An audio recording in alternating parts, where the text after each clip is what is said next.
Rumors of a classified hypersonic aircraft known as Aurora have been around in aviation circles since the 1980s, but evidence of this triangular jet is just as tough to come by today as ever. Could it even be possible that the US not only managed to build, but operate a fleet of Mach 5 aircraft decades ago? Well, the truth is a bit more complicated than you might think. Buckle up, because this is gonna be a weird one. I'm Alex Hollings, and this is Air Power.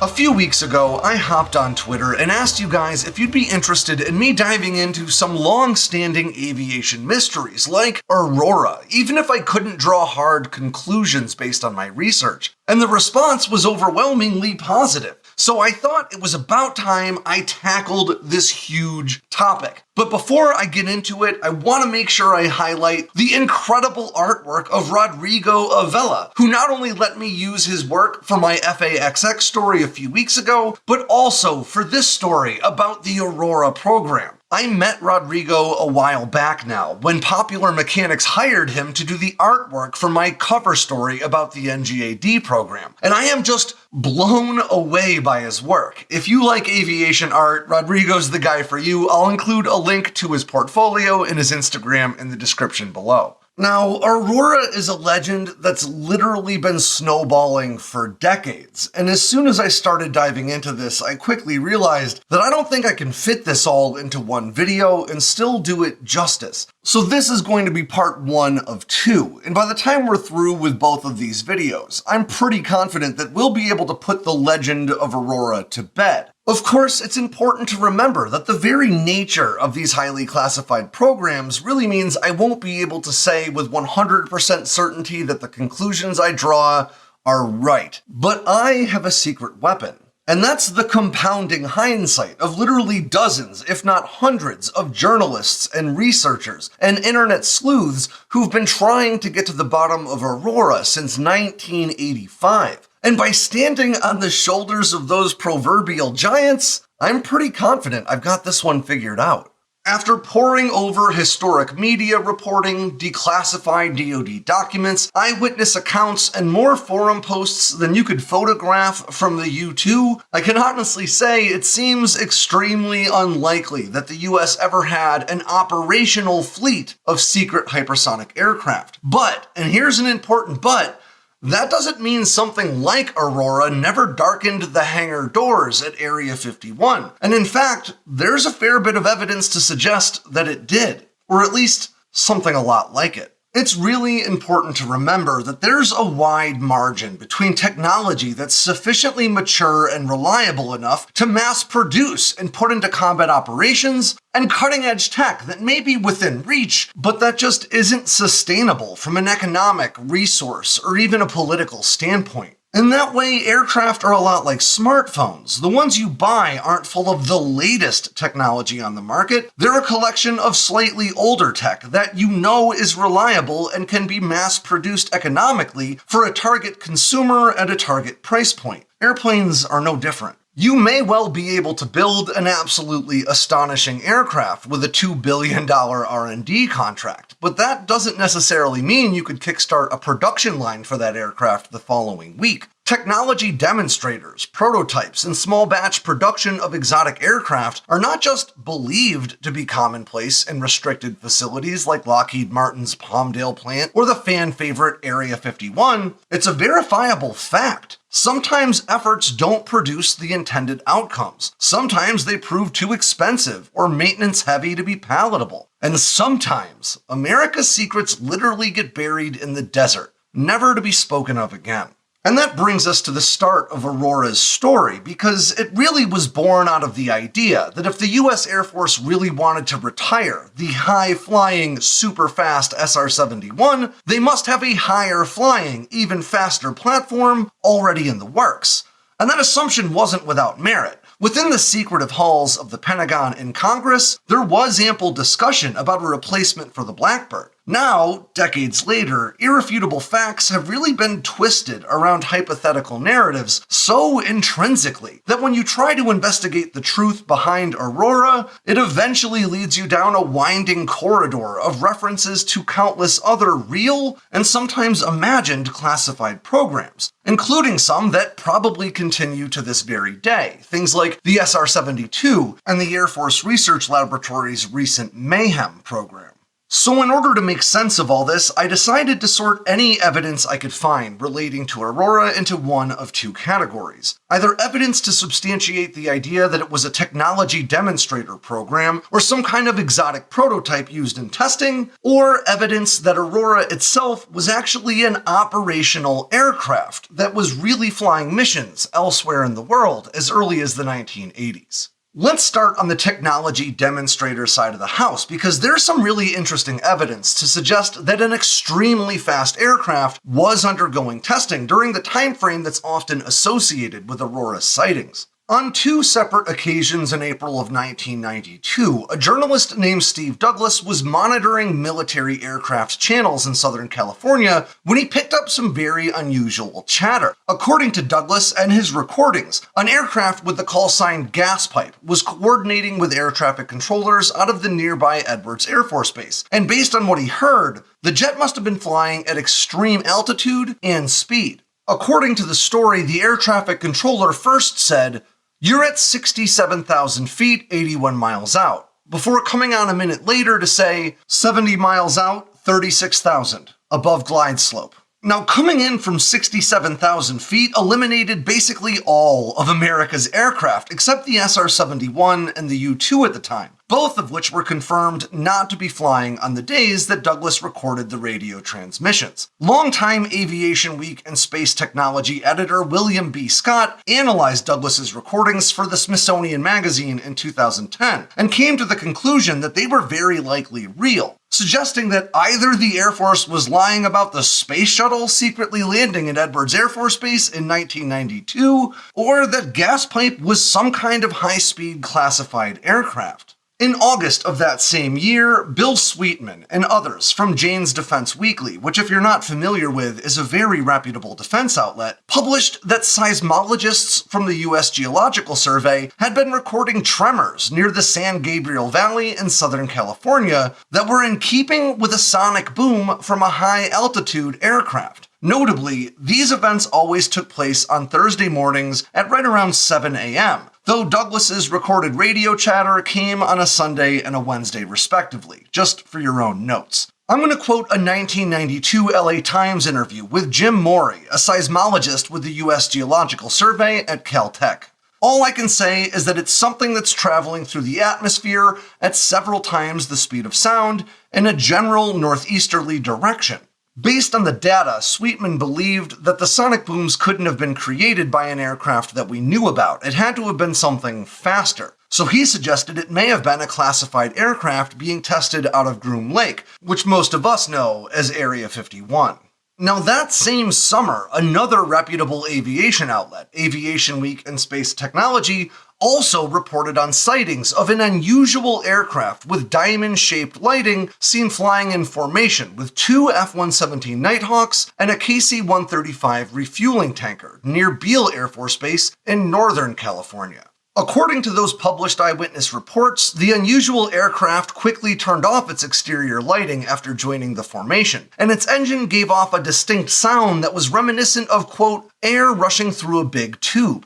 Now, Beale Air Force Base is quite a bit north of the San Gabriel Valley, which is near LA, but it's still only about 320 miles from Groom Lake, which, it's worth noting, would only take about 5 minutes to cover at Mach 5. Now, I also want to address pictures of unusual contrails people have dubbed donuts on a rope that are often attributed to Aurora and have led many to postulate that it may have used an advanced pulse detonation engine. But that idea doesn't really hold water. In 2008, the Air Force Research Laboratory built and flew the world's first known pulse detonation engine aircraft, and it achieved just 120 miles per hour, with an engine that was comprised of 4 different PDE pipes, each firing at 20 times per second. Now, I go much deeper into how pulse detonation engines work in my video about DARPA's new Gambit missile, which I recommend you check out. But suffice to say that for it to propel Aurora to hypersonic speeds, the detonations would have to occur literally thousands of times per second.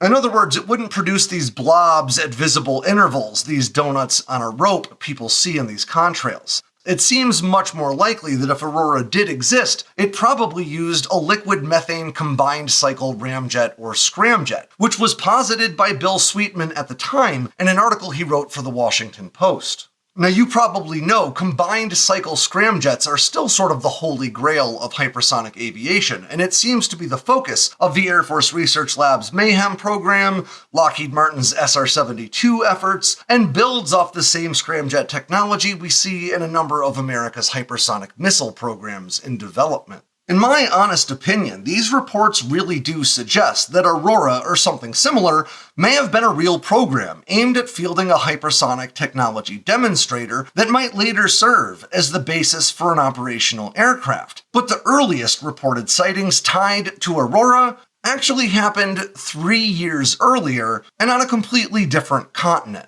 So let's talk about evidence that Aurora could have been an operational aircraft instead. Easily the most famous of these early reports came in August of 1989, when a Scottish oil exploration engineer named Chris Gibson reported seeing an isosceles triangle-shaped aircraft flying in formation, with 2 F-111s and again, refueling from a KC-135, all from his vantage point on an oil rig in the North Sea. Now, Gibson wasn't just an aviation buff, he was a trained airfield observer, adept at identifying aircraft from a distance. He even checked references that he had handy and couldn't find anything that looked like this strange triangular aircraft he saw in the sky. Now, by all accounts, Chris Gibson is a very smart guy and a well-qualified airfield observer with what he calls a gift for identifying aircraft. After all, this guy was a member of the Royal Observer Corps for 13 years, which is a civil defense organization that specializes in detecting, identifying, and tracking aircraft flying over Great Britain. And as a result, I'm inclined to take Chris Gibson's claims at face value, or at least I was. You see, my full written analysis into Aurora went live on Sandboxx News yesterday, and in it, I wrote that Gibson probably actually saw either an F-117 or, to get real crazy with it, a B-2. At the time, the only evidence I really had to substantiate that was Occam's razor. If you're not familiar with Occam's razor or the principle of parsimony, the idea is that entities shouldn't be multiplied beyond necessity, or in more common use, the conclusion that requires the fewest deductive leaps or assumptions is probably the right one. And because we know for certain that the United States had 2 flying black triangles at the time of Gibson's sighting, assuming it was one of them just requires fewer deductive leaps or assumptions than the idea that the US also had another secret black triangle that happened to be the hypersonic Aurora that we're still not sure even exists. Even saying it was the B-2, which is crazy, because the B-2 had only taken its first test flight a month prior, is still a little less crazy than all the assumptions required for it to be Aurora. And I stand by that, but when I got up this morning and got to work recording the audio for this episode, something occurred to me. Gibson's timeline doesn't seem to quite add up, and I think that explains why he's probably mistaken. I want to be clear that I'm not suggesting it was a hoax or that he made it up. I think that he's getting the details a bit wrong as a result of external influences after the fact. So I put a pin in recording and dove back into the research to see if I was right, and I've put together a timeline that I think explains what I mean. What sent me down this rabbit hole was a quote Gibson gave the Discovery Channel in a documentary about black aircraft. He was talking about going through the different aircraft he thought this black triangle could be and dismissing them one by one. First it was an F-111, and then he says, and I quote, "My next thought was that it was an F-117, as the highly swept plan form of the F-117 had just been made public. Again, the triangle was too long and had no gaps. Like most people, I bought that. I mean, this guy does know his planes. But as I was recording, I realized that there's really no way he could so easily dismiss the F-117 at the time. I'll explain. You see, the F-117 Nighthawk was officially acknowledged by the Pentagon for the first time on November 10th of 1988, which is the same month the B-2 Spirit was publicly rolled out. But importantly, the F-117 was not revealed at the time, in large part because Democrats accused Republicans of using it to stir up support just before the 1988 election. Now, of course, there had already been rumors swirling about this stealth fighter that a lot of people thought would be called the F-19 well before this, but it wasn't until May of 1989 that the first very grainy photo of the F-117 was published for the public. It was on the cover of Aviation Week, and it's a really cool picture, but it's basically just the black profile of the underside of an F-117 against a grainy blue sky. In a real way, it's a two-dimensional picture. Now, Gibson was a well-read guy and an aviation buff, so it's entirely likely that he may have come across this picture or even had the magazine. But again, it was one two-dimensional angle of the F-117. That would hardly qualify him to be able to expertly assess whether or not an aircraft he saw however many miles away was the Nighthawk, unless he was seeing it from exactly the same angle as the photo. It wouldn't be until 8 months after that sighting that the first real pictures of the F-117 would be released to the public on April 21st of 1990. And it wouldn't be until more than a year after that, in December of 1992, that Gibson would come forward with his story. And the guy he came forward to was Bill Sweetman from Jane's Weekly, as we discussed before. Now, Sweetman was really invested in the Aurora story. He wrote about the Aurora program a number of times for a number of different outlets, including Jane's and the Washington Post, and throughout much of them, he talked about the program as though it was definitely a real thing, which it may have been. Now, it may have been logical to deduce that what he saw was the F-117 at the time, but Gibson or Sweetman or both may have had a little bit of bias at play here, and they may have wanted it to be Aurora, which made them more prone to believe that it was. Again, I'm not accusing anybody of foul play here. I just think that the timeline suggests that Gibson's account may not be as bulletproof as it seems. If you're familiar with Bartlett's theory of reconstructive memory, which is really important in the judicial system when it comes to dealing with eyewitnesses, you know that memory doesn't work like a video that we can just go and play back. It's subject to interpretation and even influence from external factors after the fact. All sorts of things, from cultural norms to personal values to information you're given later, can all adjust the way you remember events. And as I'll get into in part 2 about Aurora, the world had already been primed to attribute sightings of triangles in the sky to Aurora for years by this point. Some 8 years later, in 1997, the UK-based aviation magazine Air Forces Monthly published a report claiming that an American Aurora aircraft, which they also called the Astra for Advanced Stealth Reconnaissance Aircraft, actually crashed while taking off from runway 23 at Boscombe Down Airfield in Amesbury, England, on September 26, 1994. According to the story, operators from Britain's elite SAS were soon on the scene, covering the crash with a tarp and then eventually moving it into the corner of a hangar where it could be better hidden. Until 2 days later, on September 28th, an American C-5 cargo aircraft arrived at Boscombe Down to haul the wreckage back to the States. Now, Air Forces Monthly editor David Oliver claimed at the time that the story had taken 2 years to investigate, and trust me, I can commiserate. But all of the witness testimony that the story was built upon all came from anonymous sources, including some Oliver claimed were within the Royal Air Force themselves. And it's important to note that both the British Ministry of Defense and the American Defense Department were quick to reject this story as utter fiction, which you may argue is exactly what they would do if there was a crash of a highly classified aircraft. And that may be true, but that's also what they would do if the story really was total fiction. So I'll leave this one up to you to decide. And that's where we'll leave off, but make sure you come back for next week's edition, where we'll talk about Aurora again, and I'll correct one of the most widely cited and incorrect facts often attributed to the Aurora program. I'll dive into the money and find out whether or not it was ever actually funded. And finally, I think we'll be able to draw a pretty reasonable conclusion about what Aurora was, and how it really feasibly could have existed in some form. Until then, I'm Alex Hollings.